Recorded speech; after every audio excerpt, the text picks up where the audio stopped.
All right, we have two lasers. This doesn't work yet. We're working on it. This one that's working on right now, where he was. That's the one we're going to use to laser cut. To turn the machine, so on the machine itself, we have the lid, right? Your material you're trying to cut goes in here. Down at the bottom is a focus wheel. So the bed will go up and down to focus it. And we use, not that. This thing here is our focus guide. So you can kind of put this wherever you want. Grab me a sheet or something from up there. Doesn't matter, it's anything. Yeah. So you put material inside, right? And you use this to focus it. So this is where you're going to measure. So you put this down here, and you can see it moves up and down, moves around. So you will turn this knob down here at the bottom until you just barely feel that nozzle catching on the printed part. Right, so right there. It doesn't move anymore, it's just barely grabbing it. And you don't want to push down on it when you're doing it. You just want to just let it sit and just go until you feel it grab. Now it's in focus. We have emergency stop switch. If this is pressed in, the laser won't do anything.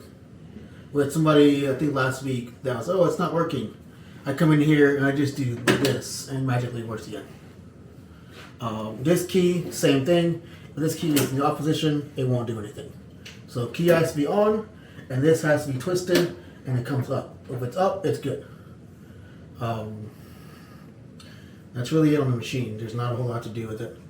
To turn the machine on, you come back here to the Edge browser, and you go to where it says Laser Room. Click on that, and then the right laser cutter. If you hit this button, it'll turn on the water chiller and the exhaust fan at the same time.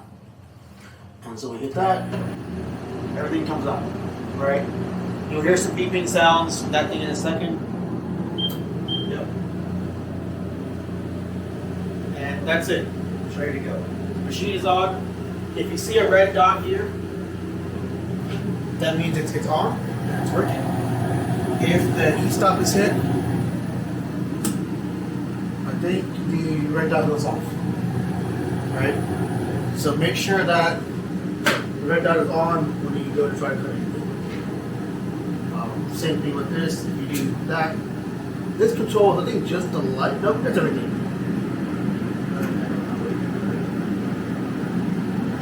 So as long as both of those are on, you'll see a red dot and it's pretty good. It will not fire if the lid is open. So make sure when you go to cut something, it's closed. If it's cutting and you open the lid, it'll stop firing the laser immediately. If there's something wrong and you want to stop it real quick, you just open the lid, or if the stop button and it stops very quickly. I'm going to blow it off for now for a second. And the water just so I can easier to talk over it. We use software called Inkscape to usually open the files, which is down here or here. And then there's also a software called Retina Engrave, which is what actually controls the laser itself. We're going to open that one, and we're going to open Inkscape. So you open that one and that one. Yes.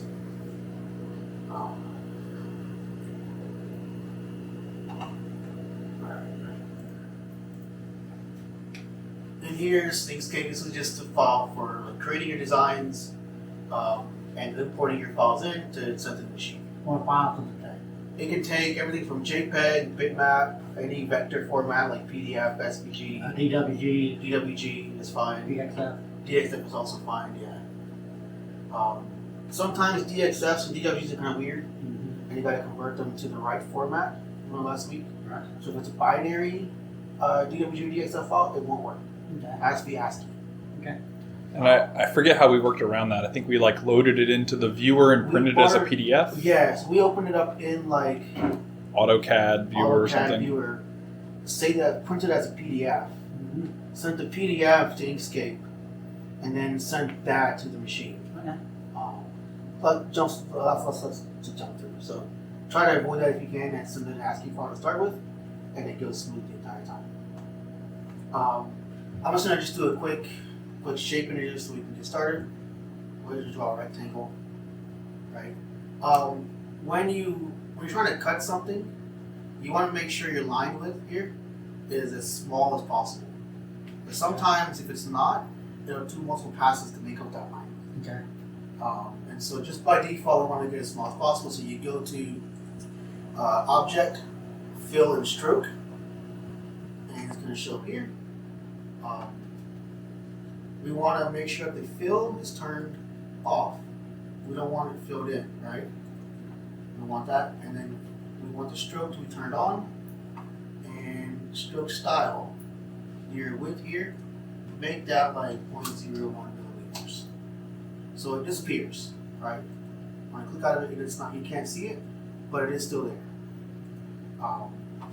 Then you would come in here, go to File, Print, Full Spectrum Engineering Driver, hit Print, and it's going to pull that into the Retina Engraving software. That's fine.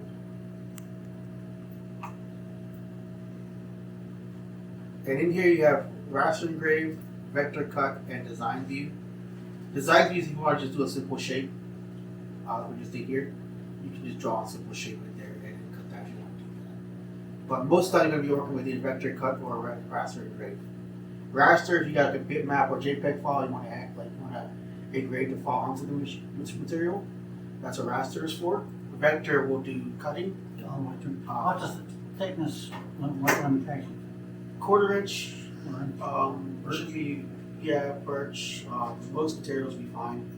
The materials you can't cut, anything with vinyl, so like vinyl labels, stickers like that, can't cut PVC, no vinyl records.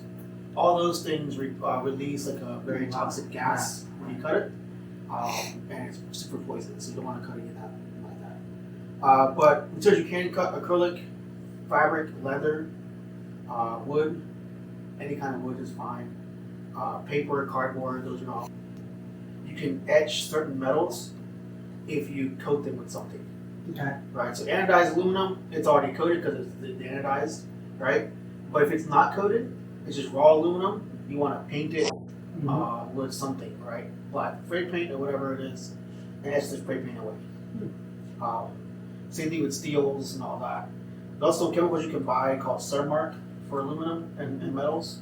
You spray it on there and you can raster it at full power, and it'll actually burn the metal permanently into the metal. But those are expensive, $100 a can. So you usually don't need that much. In here we have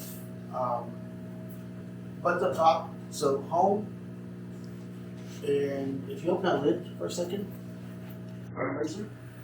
If I hit home, it's gonna send that eraser to the top left corner, right? So the machine is not home. You always want to do that. If you don't home it and you just start cutting, there's a good chance it'll crash into itself because it has no idea where its limits are, right? So always home it first before you start cutting anything.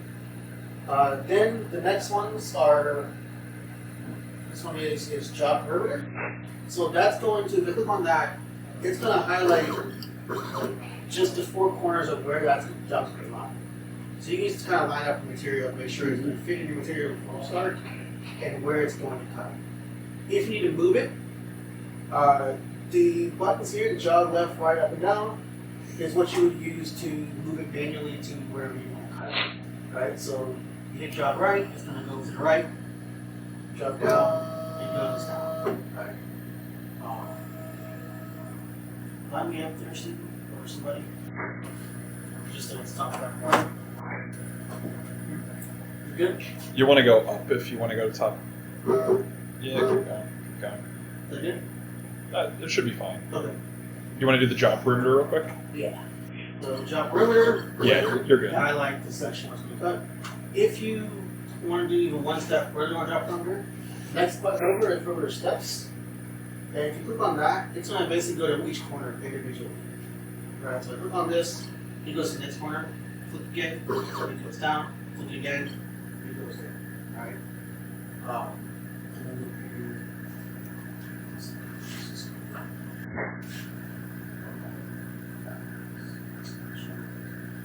this is a test fire button.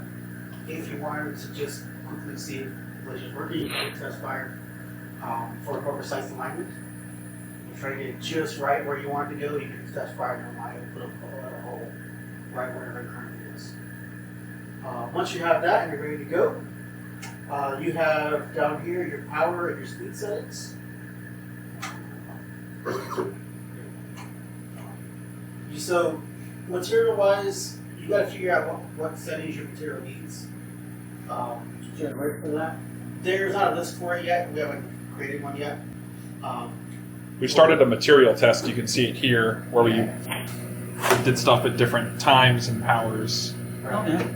So we'll get something more official at some point. Yeah. Yeah, we'll create a file that's a little easier to use.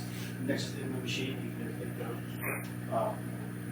But yeah, so once you get your speed setting figured out, you can type it in here. So let's say we want to run this at 90% speed, and we're going to run this at 10% power, right? And let's say you want to do 3 passes. It's not going to cut through. I'm just running this for a test. But you can set your number of your speed, your power, and your passes.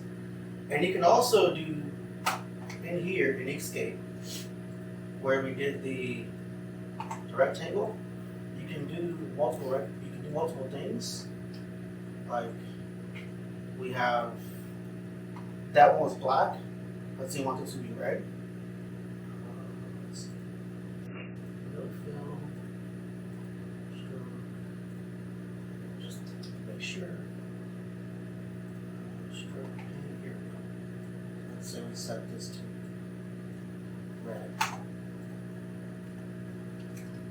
One. Now we have both rectangles. If we hit print,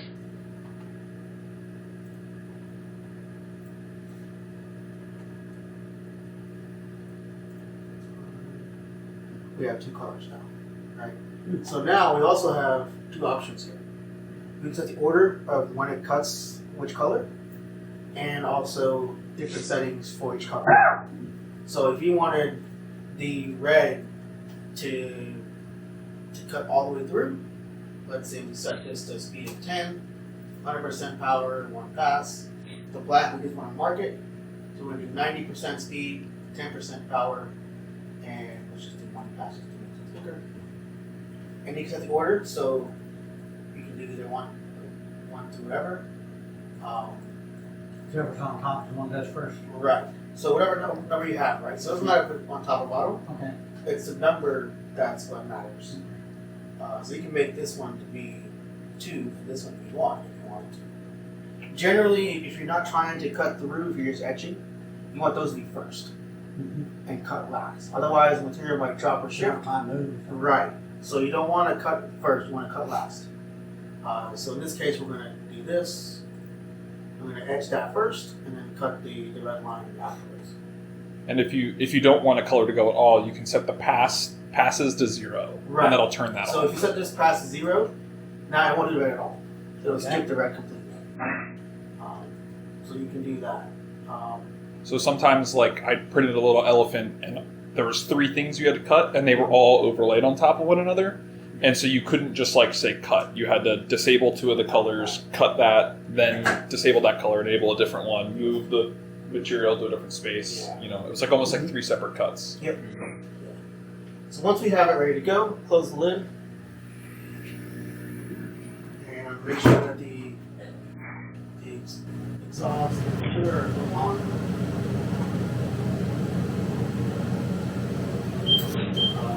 Once you're here, the button up here, the play button, the green button at the top, it will start cutting. This is pause, this is stop.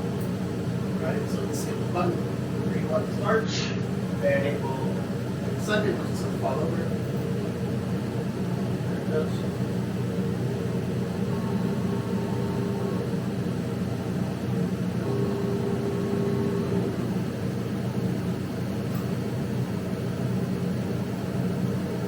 That second one's probably gonna intersect with the Yeah, thing. That's fine. Are there any stuff in this that you should look at? Well, There's close and safe. And for the power, what should the power be capped at? Like 95%, just to be safe. What happens when you go full speed or full power is the power fluctuates too much. It's expiring. So you want to like limit that like just 95% max, so that when it does fluctuate, it won't have like quite much missing or like that. More consistent. And then do you recommend lower power and more passes, or more power and fewer passes? Usually lower power more passive will cut better than a single pass with high power. And then if I didn't want that like burning on the, like if I want the face of my wood to look nice, how would I? Cover it in masking tape. So like painter's tape, cover it in that, and then you cut, you pull the tape off. And wherever it was burned and charred, you see there, you want it. And that's it. Now, like let's say I did lower power, I did a pass. How would I confirm that it actually cut all the way through? You could kind of poke at it, like stab my shed and cut through. See how it's moving. You don't want to shift it because it'll lose material, but you can kind of poke at it and see if it cut through or not. Right? So this one fell through. So we knew that setting one pass. is there a certain minimum or constant thickness of like how thick that is that it cuts? Like, for designing purposes. You have to try it and like play around with it. Measure it? Yeah. Because it depends on the power and speed you're using. Okay. So it is a very It's a very kind of thing you can make. If once we have this, is that going to be pretty reliable to go off of? Okay.